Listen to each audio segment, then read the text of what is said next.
श्री राधे श्याम। कुछ दिनों से एक प्रश्न लगातार पूछा जा रहा है और आश्रम के जो संस्था के नंबर हैं उन पर भी लगातार ये जिज्ञासा आ रही है कि रक्षाबंधन किस दिन मनानी है। गुरुवार 11 अगस्त को रक्षाबंधन मनाएं या शुक्रवार 12 अगस्त को रक्षाबंधन मनाएं। ये जो असमंजस है रक्षाबंधन को लेकर के, ये भद्रा काल के कारण है। तो पहले थोड़ी देर इस विषय को समझना चाहिए, उससे स्थिति स्पष्ट होगी और फिर हम अपने आप निर्णय कर पाएंगे कि किस दिन हमको रक्षाबंधन करना चाहिए।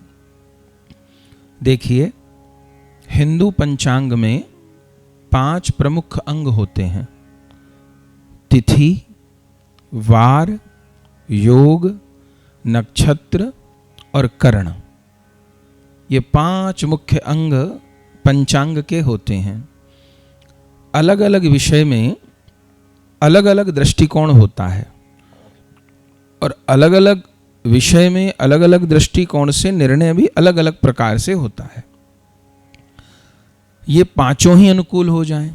जैसे गोस्वामी तुलसीदास जी ने रामचरितमानस में भगवान श्री राम के प्राकट्य के अवसर पर कहा कि जोग लगन ग्रह बार तिथि सकल भय अनुकूल, चर अरु अचर हर्ष जुत राम जन्म सुखमूल। अयोध्या जी में जब भगवान प्रकट हुए तो ये 5 परम अनुकूल हो गए। अब जैसे जन्माष्टमी तिथि का निर्णय होता है तो इन तिथि, वार, योग, नक्षत्र और करण में मुख्य 2 चीज़ों को देखा जाता है कि एक तो अष्टमी तिथि हो, उदया तिथि मिल जाए तो बहुत अच्छा, और उससे भी जरूरी होता है कि रात 12 बजे रोहिणी नक्षत्र हो। श्री कृष्ण रोहिणी नक्षत्र में प्रकट हुए हैं। चंद्रमा को भी अपनी पत्नियों में रोहिणी सबसे अधिक प्रिय हैं और श्री कृष्ण का अवतरण चंद्रवंश में हुआ है।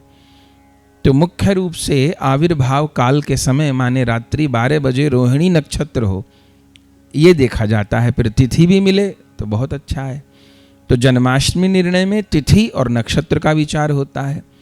जैसे किसी को मूलों की पूजा करानी हो, बच्चे का जन्म मूलों में हुआ है, तो उस बच्चे के मूल की पूजा कब होती है?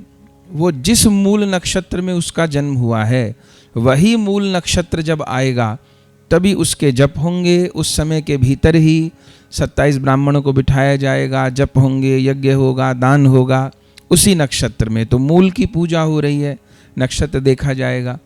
कोई हनुमान जी का अनुष्ठान हो रहा है तो उसमें तिथि के साथ में वार को देखना होगा कि मंगलवार से प्रारंभ हो या शनिवार से प्रारंभ हो तो सुंदर है। तो रक्षाबंधन का जो पर्व है इसमें तिथि और करण का विचार होता है। ये करण क्या होता है?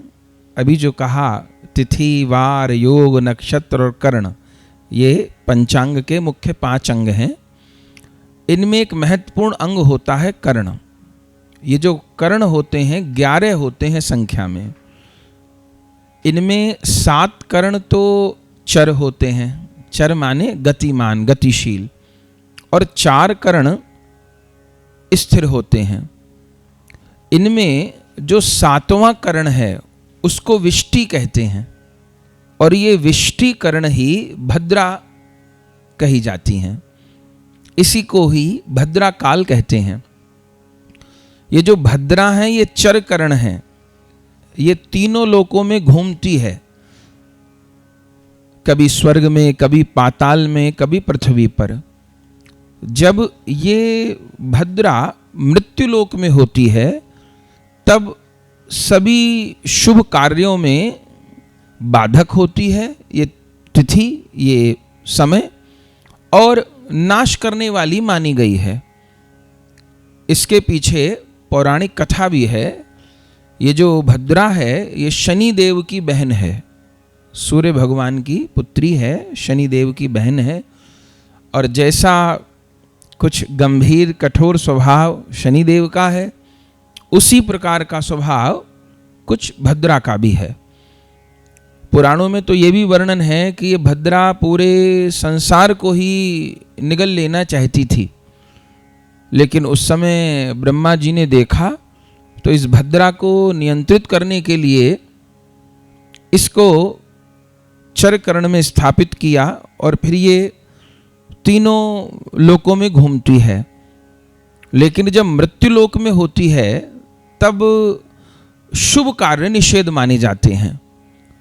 पुराणों में ऐसी भी कथा है कि रावण को आखिरी बार उसकी बहन ने जो राखी बांधी थी वो रक्षाबंधन वाले दिन भद्रा काल में ही बांधी थी, विचार नहीं किया था।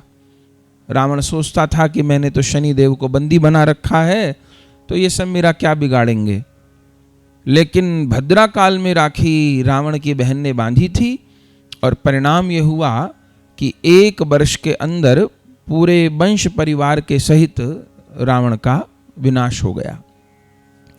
तो रक्षाबंधन में भद्रा काल का विचार किया जाता है। इस बार जो पूर्णिमा तिथि है,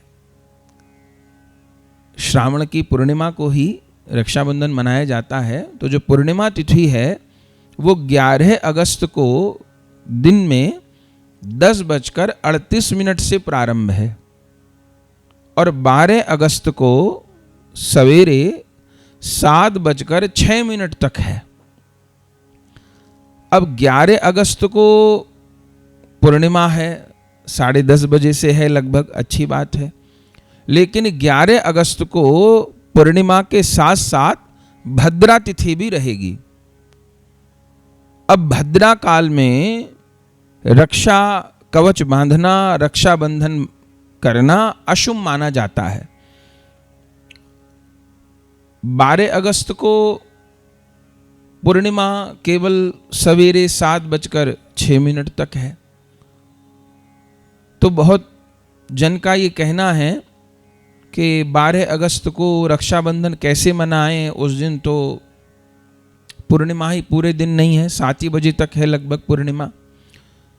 तो इसका उत्तर यह है कि वैष्णवों में उदया तिथि देखी जाती है। सूर्य उदय के समय जो तिथि है पूरे दिन उसी का वास माना जाता है। जैसे एकादशी में निर्णय होता है, अगर किसी दिन एकादशी दिन में 10 बजे आ रही हैं तो उनको विद्या कहेंगे, उस तिथि का पालन नहीं करते फिर। और अगले दिन भले सूर्योदय के समय 1 घड़ी भी एकादशी हैं तो उनका पालन होता है, चूंकि द्वादशी प्रधान एकादशी की जाती है। तो वैष्णवों में उदया तिथि देखते हैं। तो 12 को उदय तिथि में पूर्णिमा है, तो फिर पूर्णिमा तिथि का पूरा दिन वास माना जाएगा।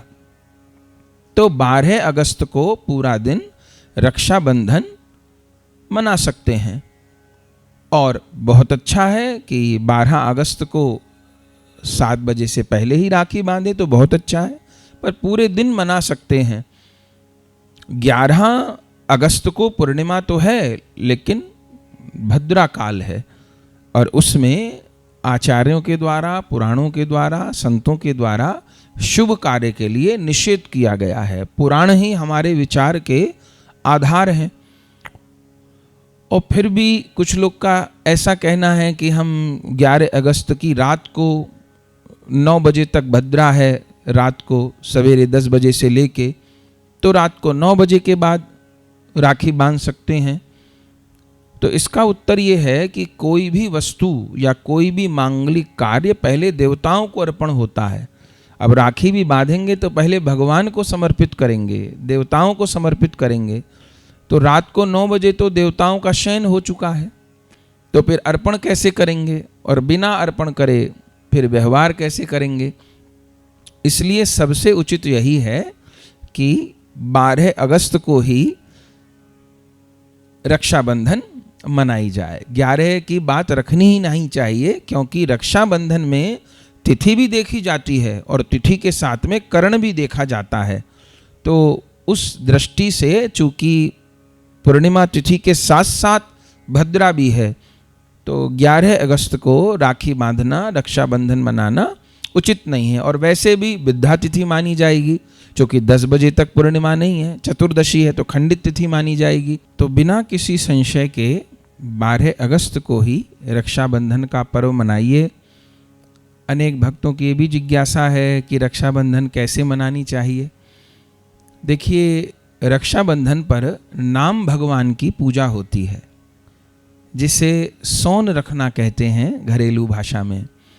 पहले समय में तो हम छोटे थे, देखते थे कि गेरू से और खड़िया से जितने भी घर के द्वार हैं, दहलीज हैं, वहाँ पर नाम भगवान को विराजमान किया जाता था।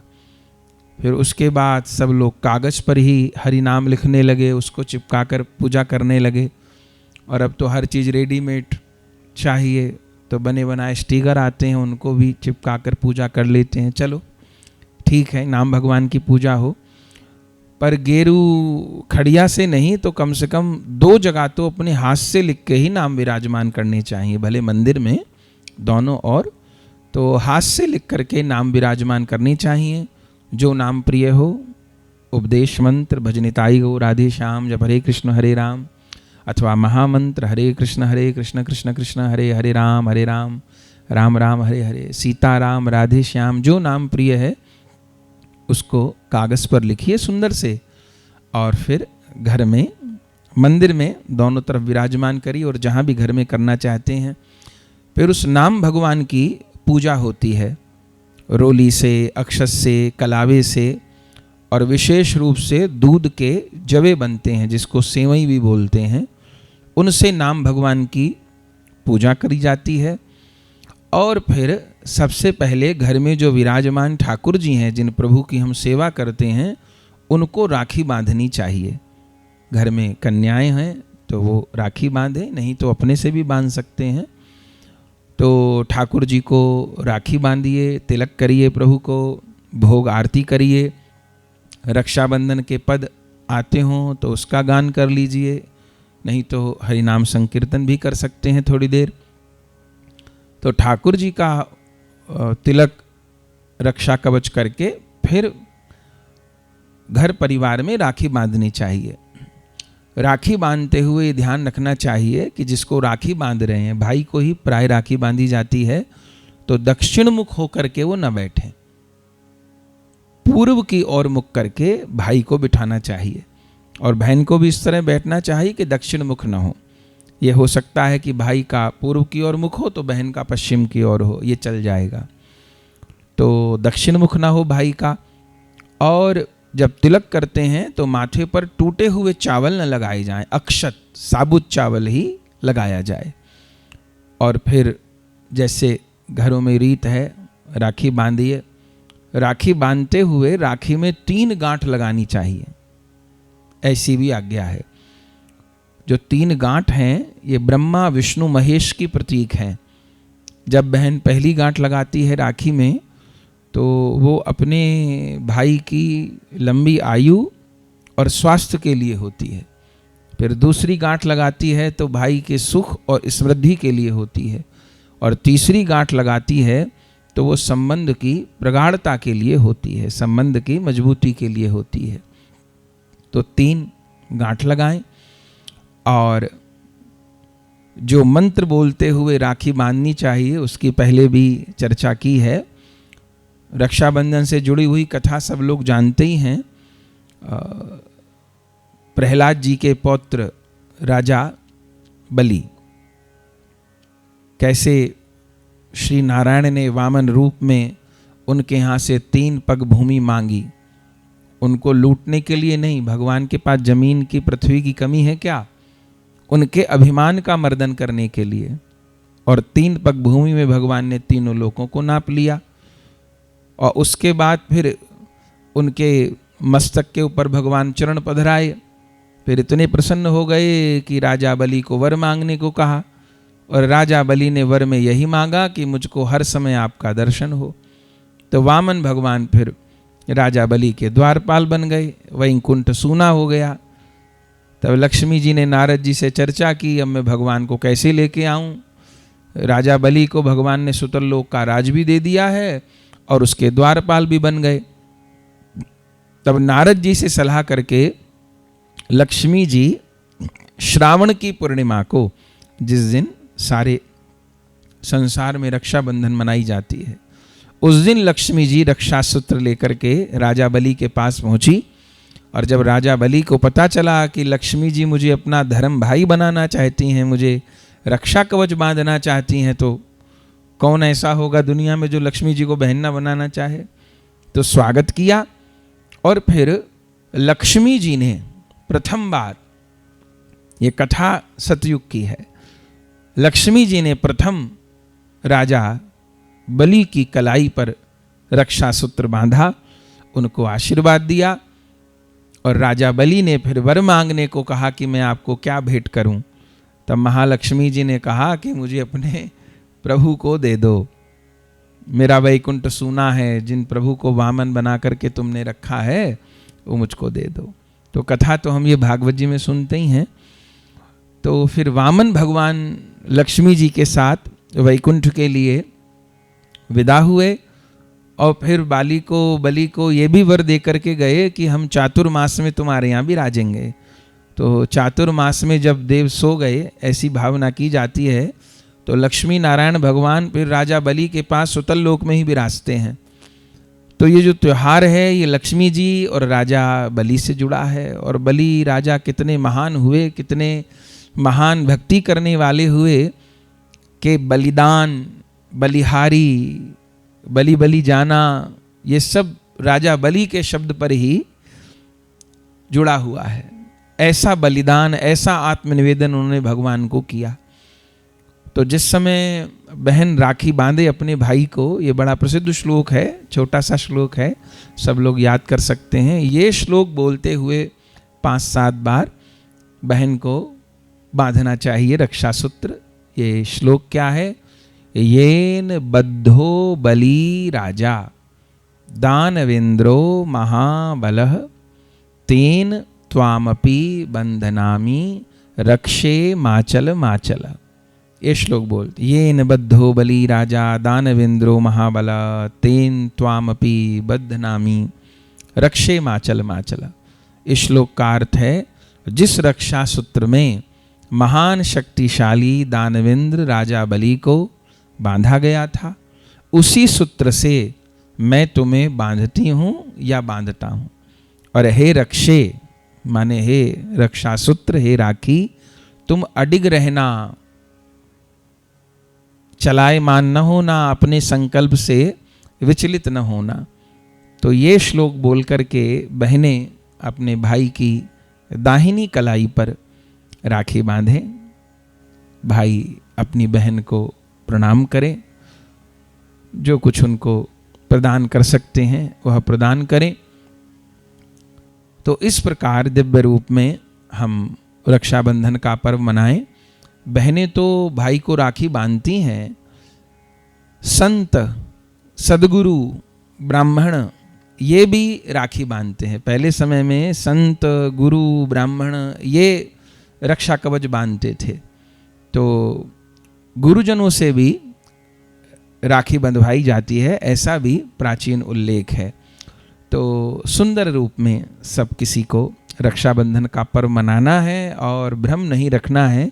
ये बहुत चर्चा इस बार हो रही है, 11 को करें या 12 को करें। तो एकदम निश्चिंत हो करके अब समझ भी लिया कि क्यों करनी है 12 तारीख को राखी। तो सब 12 अगस्त को ही प्रसन्नतापूर्वक रक्षाबंधन का पर्व मनाइए। आप समस्त वैष्णवजनों, भक्तजनों, भारतवासियों को रक्षाबंधन पर्व की लाखों बार बधाई है, बधाई है, बधाई है। सब प्रसन्न रहिए, सब स्वस्थ रहिए, खूब भक्ति करिए। सबको प्रणाम। श्री राधे श्याम। ये भगवत प्रेमियों, अगर यह वीडियो आपको पसंद आई तो इसको लाइक कीजिए और अधिक से अधिक शेयर कीजिए। परम पूज्य श्री गौरदास जी महाराज जी के YouTube चैनल को सब्सक्राइब करें। पूज्य महाराज श्री की कथाओं को सर्वप्रथम देखने के लिए बेल आइकन दबाना ना भूलें।